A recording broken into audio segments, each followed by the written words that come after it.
At my dad's retirement dinner, he stood on stage in front of 300 people and said, "I owe it all to my sons. My daughter never had what it takes."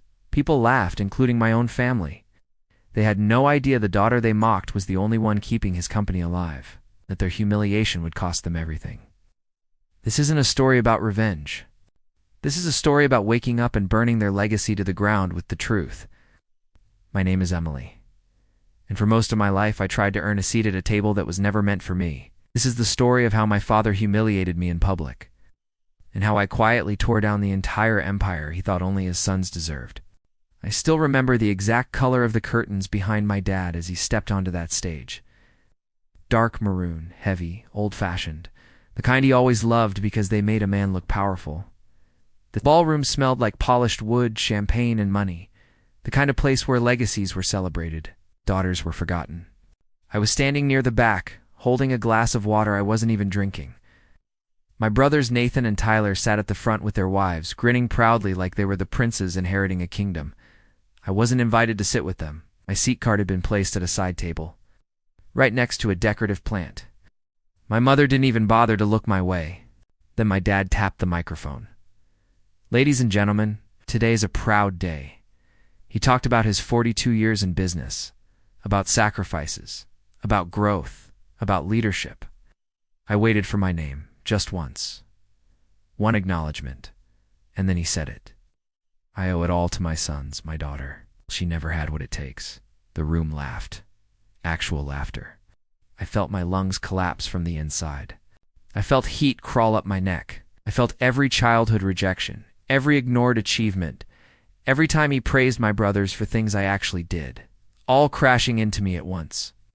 He didn't just insult me, he erased me. I stood there, small, invisible, realizing my family never truly saw me, even when I spent years saving the company they were celebrating.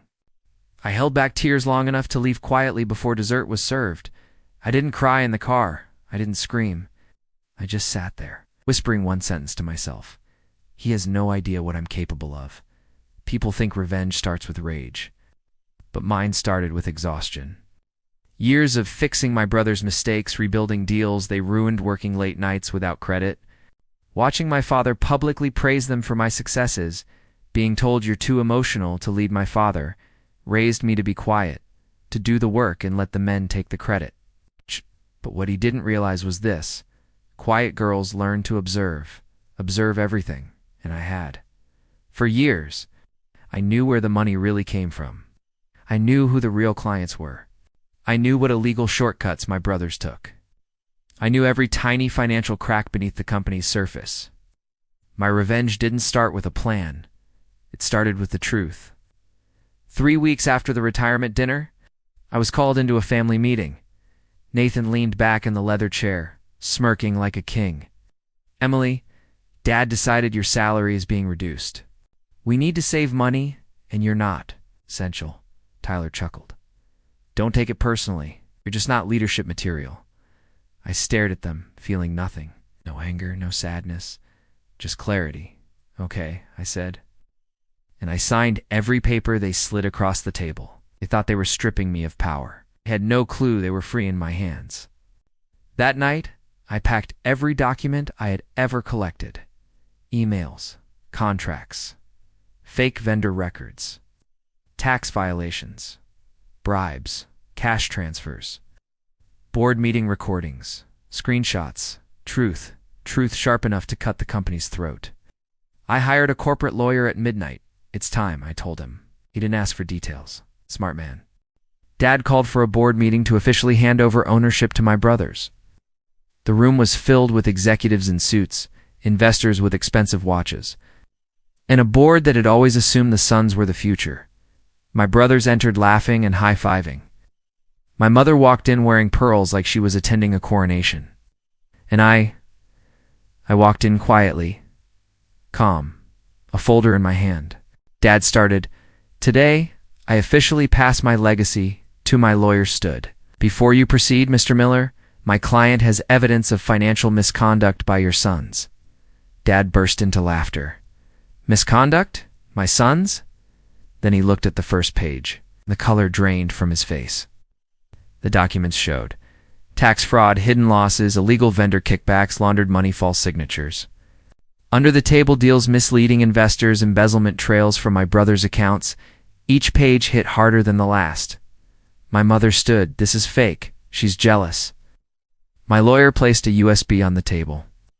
These are recordings of your sons admitting each action. Silence. Cold. Final. Dad stared at me, horrified. Emily, what did you do? Finally, I spoke. Dad, this is what you never saw. This is what I carried for years while you praised them. This is your legacy. Then came the twist. My lawyer slid forward one final document, Clause 11C of the corporate policy. In the event of misconduct by primary heirs, operational control shifts to the most competent child. The clause my father wrote himself. The clause he never imagined would protect the daughter he undervalued. The board voted unanimously. We appoint Emily Miller as CEO, effective immediately. My brothers were escorted out. My mother screamed. My father collapsed into a chair, and I walked out, silent, calm, powerful. Exactly the way they trained me to be, unseen until it was too late. My brothers faced federal investigation. Their accounts were frozen. Their wives left them. My mother blamed me for everything. I didn't answer her calls. My father sat alone in his retirement home, staring at the company he no longer recognized. He once told me I didn't have what it takes. Turns out, I was the only one who did. He sent me a 2-sentence message months later. I was wrong. You were the strongest one. I didn't reply. Some apologies aren't meant to be accepted. Some wounds aren't meant to be healed. And some daughters aren't meant to stay small forever. If you've ever been underestimated, if you've ever been told you're too emotional, too weak, or not enough, remember this. Quiet doesn't mean powerless. Patience doesn't mean ignorance. And revenge, docility always mean destruction. Sometimes it simply means rising so high that the people who dismissed you choke on their own words. Thanks for listening. Trust me, sometimes the best revenge is proving them wrong without saying a single word.